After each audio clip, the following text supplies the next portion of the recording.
नमस्कार बंधुरा आज आमी आपनादेरके बानिये देखाबो गणेश चतुर्थी स्पेशल गणपति बाप्पार सबथेके प्रिय मोदक रेसिपि। मोदक अनेकेई अनेक रकम भावे बानिये थाकेन। आमी किभाबे खूब सहजेई मोल छाड़ा এই মোদক বানিয়েছি সেটাই আপনাদের সঙ্গে শেয়ার করে নেব। এই মোদকগুলো স্বাদে গন্ধে অতুলনীয় হয়। এটা আপনারা নিজেরা বাড়িতে তৈরি করলে বুঝতে পারবেন। তো আজকের এই মোদক রেসিপির জন্য দেখুন আমি এখানে নিয়ে নিয়েছি 1 কাপ পরিমাপে বেসন, নিয়েছি 1 বাটি পরিমাপে চিনি আর পরিমাণ মতো ঘি। আমি এখানে ঘরের তৈরি গাওয়া ঘি নিয়েছি।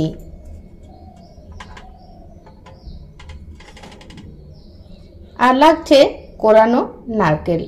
দেখুন আমি এখানে হাফ নারকেল মিক্সিতে ঘুরিয়ে নিয়েছি। দেখুন কত সুন্দর কোরানো হয়েছে। সবার প্রথমে আমি নারকেলের পুরটা রেডি করে নেব। তার জন্য কড়াইয়ের মধ্যে কোরানো নারকেলটা দিয়ে দিচ্ছি। সাথেই দিয়ে দেব হাফ বাটি পরিমাপে চিনি। স্বাদটা ব্যালেন্স করার জন্য 1 চিমটে পরিমাণে লবণ। এরপর নাড়াচাড়া করে পাকটা রেডি করে নেব। দেখুন নারকেলের পুর রেডি করে নেওয়া হয়ে গেছে। বেশ নরম পাকের একটা পুর রেডি করে নিয়েছি। দেখুন নারকেলের পুরটা অন্য একটা পাত্রে ঢেলে কড়াইটা ধুয়ে পরিষ্কার করে নিয়েছি। এই কড়াইতেই দিয়ে দেব 2 চামচ মতো ঘি। ঘি মেল্ট হয়ে গেছে। দিয়ে দেব বেসন আর ফ্লেমটা লোতে রেখে খুব ভালোভাবে ভেজে নেব যাতে বেসনের কাঁচা গন্ধটা চলে যায়। তবে খেয়াল রাখতে হবে বেসন যেন পুড়ে না যায়। বেসনের যে একটা কাঁচা গন্ধ থাকে সেটা চলে গেলেই হবে। দেখুন বেসন খুব সুন্দর ভাজা হয়ে গেছে, সুন্দর একটা সুগন্ধ ছাড়ছে। তো এটা নামিয়ে একটা অন্য পাত্রে ঢেলে নেব। আর ওই কড়াইতেই আমি হাফ বাটি চিনি দিয়ে শিরাটা রেডি করে নেব। এখানে আমি নিয়েছি হাফ বাটি চিনি আর জল নিয়েছি হাফ বাটির থেকেও একটু কম। দেখুন চিনি পুরোপুরি মেল্ট হয়ে গেছে। ফ্লেভারের জন্য দিয়ে দেব 3টে এলাচের গুঁড়ো। আর স্বাদটা ব্যালেন্স করার জন্য এখানে আমি 1 চিমটে পরিমাণ লবণ এড করেছি, তো সেটা স্কিপ হয়ে গেছে। তো আপনারা অবশ্যই লবণটা দিয়ে দেবেন। দেখুন চিনি শিরাটা তৈরি হয়ে গেছে। এখানে কোনো তার বিশিষ্ট চিনির শিরার প্রয়োজন নেই। যখন হাত দিয়ে ছুঁয়ে দেখবেন একটু পিচ্ছল পিচ্ছল হয়ে গেছে, তার মানে বুঝে নেবেন চিনির শিরাটা রেডি হয়ে গেছে। এরপর যে বেসনটা ভেজে রেখেছিলাম সেটা এই চিনির শিরার মধ্যে দিয়ে দেব।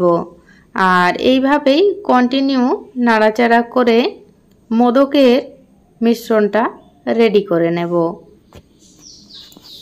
আর এই যে দেখুন বন্ধুরা, মোদকের জন্য বেসনের মিশ্রণটা আমার রেডি হয়ে গেছে। আর আমি এখানে স্বাদটা বাড়ানোর জন্য 2 চামচ মতো গুঁড়ো দুধের ব্যবহার করেছিলাম। তো এরপর নামিয়ে ঠান্ডা করে নেব। আর এই যে দেখুন আমি মিশ্রণটা একটা প্লেটে হাত ছোঁয়া ঠান্ডা করে নিয়েছি। এরপর হাতের তালুর মধ্যে অল্প ঘি লাগিয়ে মোদকগুলো গড়ে নেব।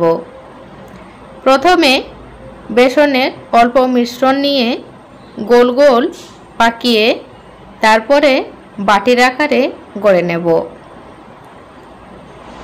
তারপর এই যে নারকেলের পুরটা আমি রেডি করেছিলাম এটা এর ভিতরে দিয়ে দেব।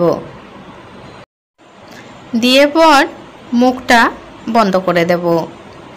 আর যেরকম মোদকের শেপ হয় সেই শেপে বানিয়ে নেব।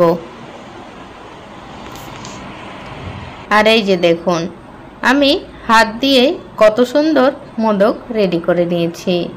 এরপর একটা নাইফের সাহায্যে এইভাবে দাগ কেটে দেব, যেরকমটা মোদকের গায়ে থাকে।